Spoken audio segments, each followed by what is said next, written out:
Som Catalina Conill, la presidenta de l'Associació Zaqueo, un petit menjador ben al centre de Palma, i ara ens trobàvem en plena feina perquè estan preparant bosses en el menjar, en el menú diari, perquè degut a la pandèmia no poden entrar al menjador, sinó que per la finestra ho donem.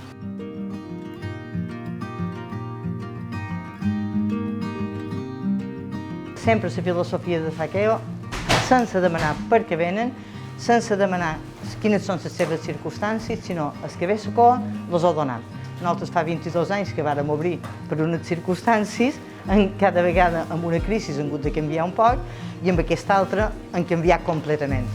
Perquè són gent, n'hi havia antes just dels carrers sense sostre, però ara ve gent de bastant indrets.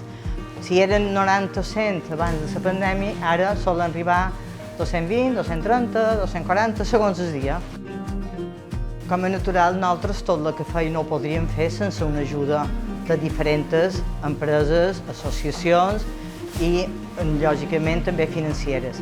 I les ajudes que rebem de la part financera i de la Fundació La Nostra Ibànquia ens va de meravella. Gràcies i donant les gràcies jo públicament, perquè sense aquestes ajudes Zaqueo no podria anar endavant.